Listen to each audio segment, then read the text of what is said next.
Hey everybody, welcome back to the channel. More Birthright here as we continue on with the Kanasi Realms. Before we get into it, guys, if you want to help support the channel, check us out on our Patreon. Get videos like this early and some other exclusive D&D content for Birthright and other settings too. All right, let's jump in here. Khourane and also Mur El Sarad. So considered chaotic good and so recommended in that sense. Fair few provinces here. So we can see Khourane has quite a bit going on there. And then Mur El Sarad province as well, or the provinces rather.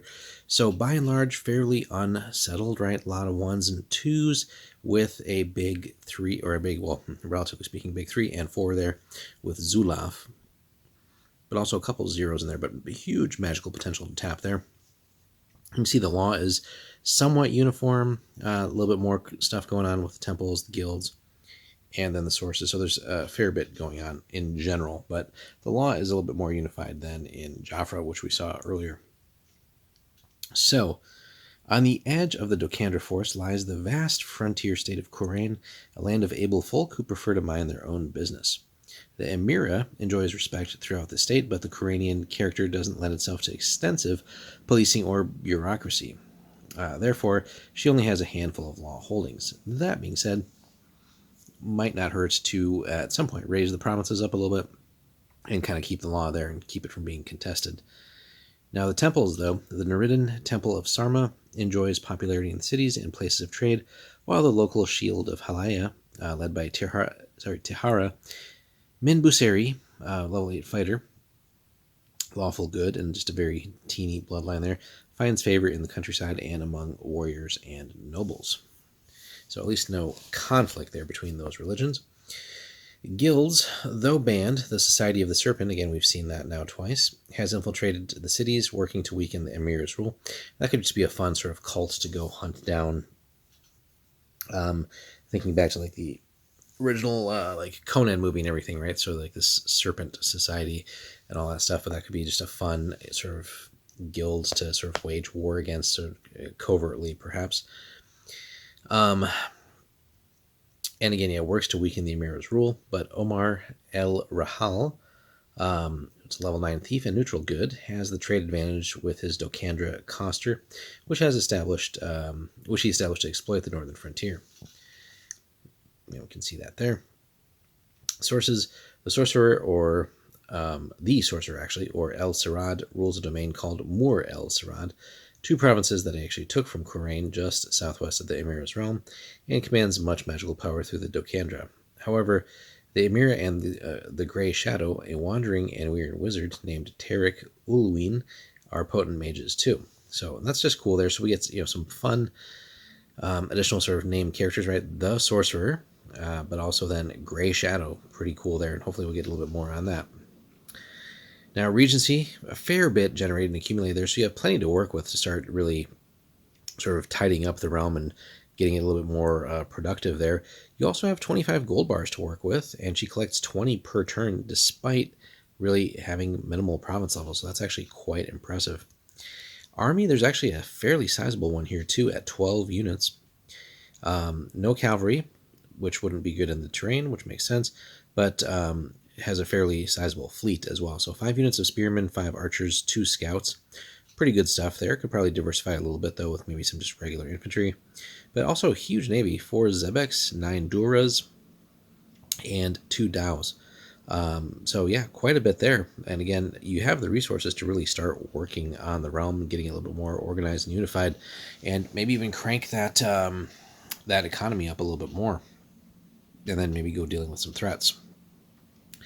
Now, the Emira Khalila bint Farid El Mashil, level 10 wizard, so it's pretty potent if you want to take that on as a character, chaotic good, and a very big bloodline, rules Khourane. This tall, gaunt woman in her early 50s possesses a fierce cast to her face and sharp clipped speech.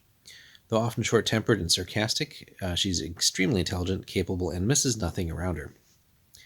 To defend Khourane, she would give her life without a second thought. The only child of the Emir Farid El Mashil, the Emira has never married or borne children. Although she's still in excellent health, her courtiers have begun to maneuver for her favor in hopes of being designated heir to the realm. Now, lieutenants, though, the most valuable lieutenant is a quiet bureaucrat named Bashir Min Bahrain, who possesses an uncanny skill for guiding the day-to-day admin of her government. By handling the routine tasks, he frees her up to more important matters such as dealing with El Sarad or the Minotaur, the Anshe dwelling in the maze of Malvar just to the east. So, yeah, there you do have that to deal with.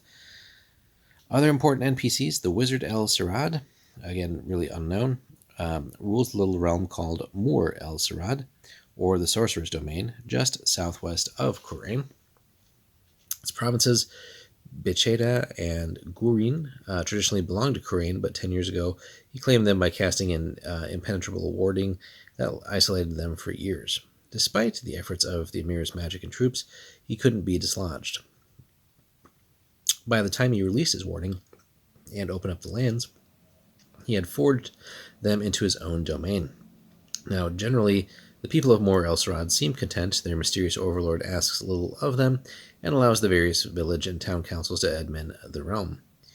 Magical constructs called Meharmain, or Golden Ones, enforce the sorcerer's few edicts and bring the people's taxes to his towers in the capital, so some sort of maybe golems or something like that. Folks have long since learned that interfering with the Golden Ones brings swift and agonizing death, and so have accepted their status as his subjects. No one knows much of him at all. He keeps his goals shrouded in mystery, although he hasn't treated his people poorly or even sent them to war. Many of Khourane's counselors have advised a full-scale invasion of the realm, but the Emir prefers to wait and negotiate rather than place her people at the mercy of a powerful wizard with a questionable motivation and stability. Right, we don't really know much about him. So far, aside from swiping 2 provinces, hasn't really made any overt moves. Just very mysterious and has certainly the power to have these constructs essentially be as tax collectors and all that, and very swift retribution should anybody interfere with them. So.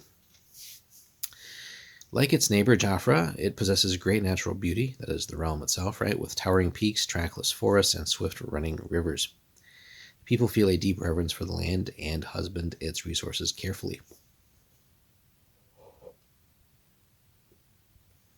Now, the capital itself, Ber Falaya, the city of gardens and capital of Khourane, features walls terraced with green hanging gardens and streets lined with groves of oak and cedar. The palace sits on a low wooded hill near the city's northern gate. Now, trade goods, while it's fairly self-sufficient, all things considered, does have some minor lumber and pelt trading going on there. Doesn't really say anything else though about mines and other stuff. Obviously, you got to have resources to fund your troops and everything. So probably something to explore though, and something the DM can help flesh out with players. And obviously, plenty of wood available for a naval fleet, so you have that. Tarek Uluin has not made any has not made his motives public for helping the Emira. However, the Grey Shadow, who is considered a level 11 wizard, so another power player here, lawful good as well, but just a small bloodline, has loaned his spell power on more than one occasion to help oppose Mor El Sarad. So again, very much needed. And somebody to maybe court additional alliance with. Enemies, there's always those, right? The powerful state is surrounded by enemies and uncertain allies. Due south, Mayrada dances to the serpent's tune, changing allegiances to please its neighbor, the island neighbor, right? The serpent's realm and the serpent. The realms of Anshe, the Minotaur, and the Magian lie close at hand, and the chaos in Jafra occasionally spills over into western Khourane. The Emira spends all her time dealing with foreign affairs and scarcely has a minute to even think about internal matters. Now, thankfully, there aren't really that many to deal with, so that does help. And again, you have a sizable army, but it's also a sizable realm. So even with that size, still somewhat spread thin.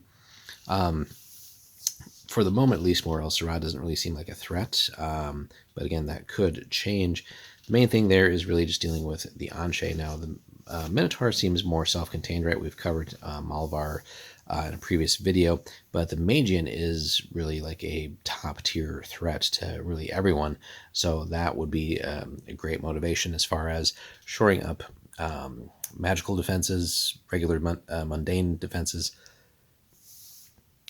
and really just I'd say raising a little bit more troops, but also diversifying them a little bit, and really just trying to keep the Mage in check, cultivate some alliances.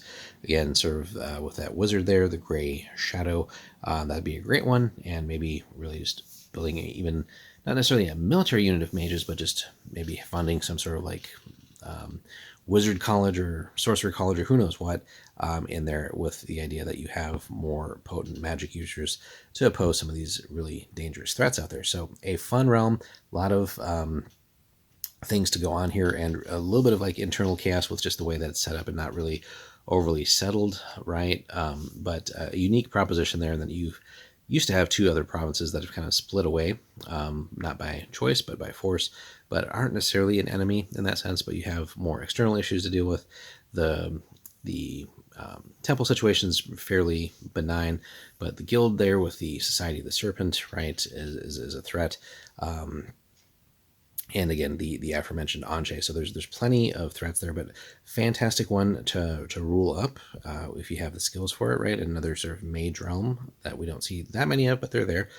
But as far as adventuring goes, I think really this is probably one of the more exciting realms to be at. You got so much going on, as we just talked about, right? I think like maybe starting up through the ranks, hunting down or trying to mitigate what that serpent guild can do, and just really protecting the realm in different areas there, doing some interesting adventuring, plenty of on-chain other threats to deal with in that sense. You can even do some recon into more El Sarad, so there's just lots of fun possibilities there. Great realm. Let us know, guys, if you have run this one at all. Hit us up in the comments, like and subscribe, and we'll see you in the next one.